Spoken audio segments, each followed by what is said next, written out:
G'day everyone, it is Milmo here and I am back for these final few stages of this Telltale Part 2. This is the act number 2 of that. I'm going to get ourselves another elite character token and also some more of these purple Telltale tokens. Hopefully we can get a good amount of them to build up by the last day, and I will be able to open a few of them for you and get something decent. Fingers crossed. There's been mixed reviews. I've had some people in my faction get a nice few things, and in my region get some nice things, and then people just been getting a lot of trainers and things like that, which is not what you want when you got a chance at a 5-star. You always want the 5-star, not the token. The trainers, I should say.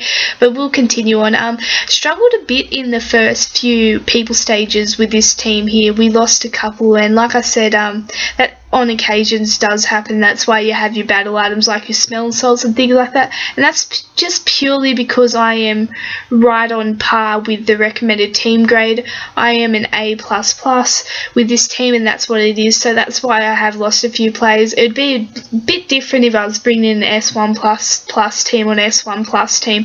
I'd be getting through it a lot quicker, but because I am using this team, it makes my battle items that more important. And as you can see here, I'm using my replenishers to keep them topped up.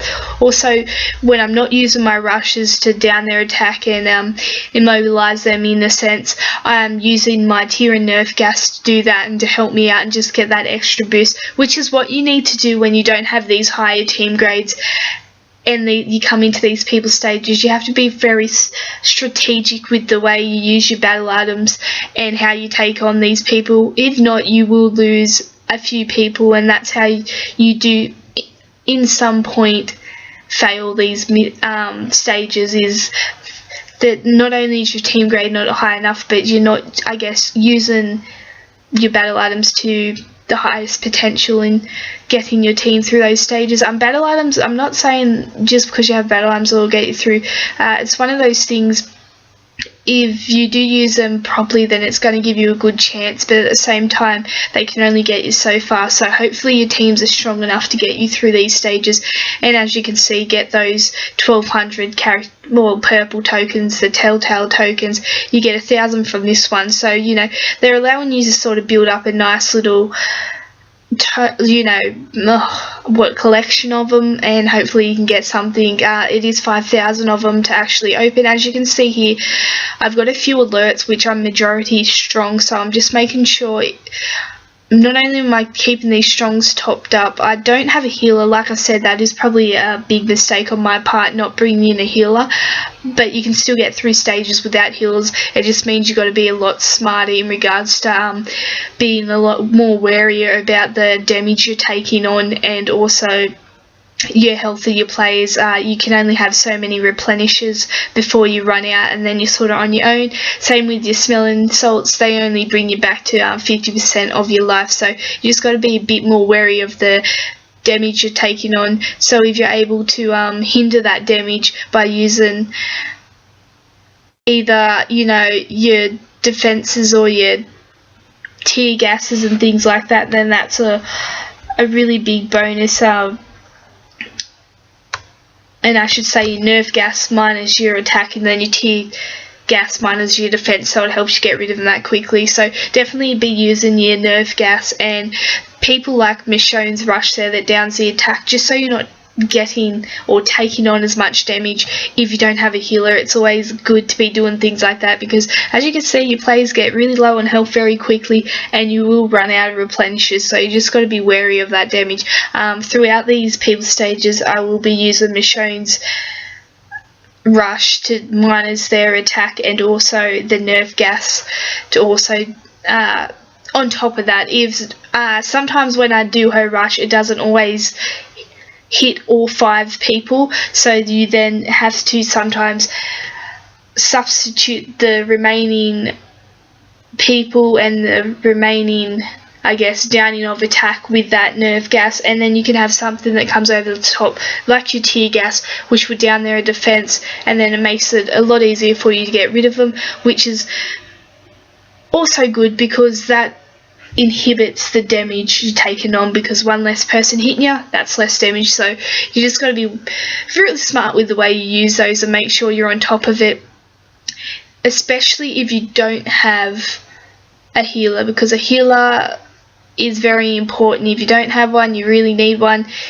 but it doesn't mean you can't get through stages. Just be wary of that. If you run a few healers, you know, you don't really need your replenishers and things like that. You can just keep topping up that health, and it's really nice. So there we go, 1,000 tokens. That's a nice little boost. Like I said, you get 5,000 until you get an opening, so it's not overly that bad, you know.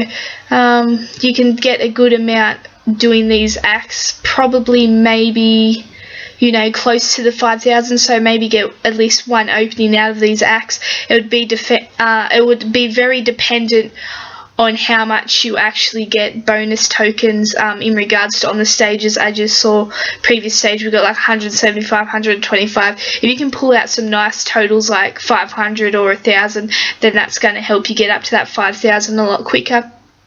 So basically the bread and butter of this team right now is any fast coming along, I'm just taking them down very quickly. Same with Tufts, you know, I got the 2 fasts in there as well. So the Tufts and fasts, like you've seen in this rave, have no problem with. It's easy enough. It's when these alerts come up or these strongs come up that I have to be a bit more wary of the damage I'm taking on. So that's when I'm bringing Michonne in like that, and then if she's only doing the 3, I'm doing the nerf gas on the last 2, and then I'm hitting them with the tear gas. So one side with the tear gas to kill them quickly, and then I'll hit the other side now and get rid of them quickly. So that's what you want to do. You want to be making sure you're limiting that damage. Particularly for me, I have to do it because I don't have that healer. If you have a healer, you got an added bonus, so you're able to take a bit more damage and sort of get away with it a bit more than me. I've got to try and, I guess, limit it as much as possible, living on the edge really. As you can see, my health is getting down and I only have so many replenishers, so that's why your tear and nerf gas comes in great importance, but also the amount of, or not the amount of rush, but those rushes that you have available to you are very handy. You can sort of set up a team that within itself will down attack and defense. So you could have a Michonne paired with an Andrea, even a Mark, a 4-star markdowns attack also. So you just think of all these things when you're, I guess, trying to set up a team and make a nice little people killing team when it comes up to it. So once again, I've done us a nice little favour at the end here. Got a few fasts and a few strongs. Got to be wary of those strongs having the 2 fasts there, but we'll hit them with the tear and nerf gas and then just make our way through it, and hopefully we can keep them all alive. Got no replenishers, so if they do die we will be smelling salting them. Yeah, and that's just purely to get those 3 stars. Like I said, if you don't need that, if you don't really need the 3 stars or ain't worried about that, then it's going to be a lot easier. You're not trying to keep everyone alive. So that was stage 8 done. You know, a bit of a fight there in the end, a bit of tactics having to be used, and a fair few battle items. So here we are, 1,200 Telltale tokens, elite character token, a bird, some supply points, always nice. As always, thanks for watching.